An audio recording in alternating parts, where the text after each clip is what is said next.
সুপ্রিয় দর্শক, শুভেচ্ছা নিবেন। আপনাদের সাথে আছি আমি সামিয়া শোভা। জানিয়ে দেব আজকের দিনের প্রধান প্রধান সংবাদের শিরোনামগুলো। প্রথমেই আমার হাতে আছে মানবকণ্ঠ। চলুন দেখে নিই মানবকণ্ঠের আজকের সংবাদ শিরোনাম। ঢাকায় বাড়ছে বড় ধাক্কার ভয়, ৩২ ঘন্টায় ৪ বার ভূমিকম্প। জয়ের সুবাস পাচ্ছে টাইগাররা। প্রথম আলো, ঢাকার বড় বিপদ স্পষ্ট হচ্ছে, ভূমিকম্প। আরেকটি শিরোনাম দেখি, ৪০টির বেশি আসনে অসন্তোষ, বিরোধ সামলাতে ব্যস্ত বিএনপি। দর্শক, এবার দেখে নিন ইনক্লাবের শিরোনামটা।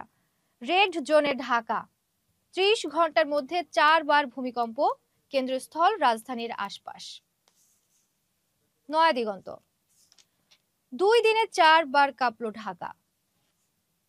মুক্ত বাণিজ্য, ইন্টারনেট ও স্বাস্থ্য খাতে নতুন অধ্যায়। সমকাল, ৩১ ঘন্টায় ৪ বার ভূমিকম্প, বড় বিপর্যয়ের শঙ্কা। আরো একটি শিরোনাম দেখি, ঝুঁকিপূর্ণ, অতি ঝুঁকিপূর্ণ কোনো ভবন নিয়েই ব্যবস্থা নেই। দর্শক, কালের কণ্ঠের শিরোনাম, ভূমিকম্পের বড় ঝুঁকি, আতঙ্ক। ঢাকা থিম্পু সম্পর্ক উন্নয়নে বাণিজ্য ও অর্থনৈতিক সহযোগিতার জোর।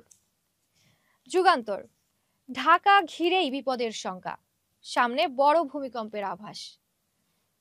কোন দিকে যাবে নৌকার ভোট, নানা কৌশল, ভোট টানার তৎপরতায় বিএনপি ও জামাত। দৈনিক ইত্তেফাক, ৩১ ঘন্টায় ৪ বার ভূমিকম্প, নরসিংদীর পর এবার উৎপত্তি স্থল রাজধানীর বাড্ডায়। দর্শক, এই ছিল আজকের দিনের প্রধান প্রধান সংবাদের শিরোনামগুলো। পরবর্তী সংবাদ আপডেট দেখতে মানবকণ্ঠের সাথেই থাকুন। ধন্যবাদ সবাইকে।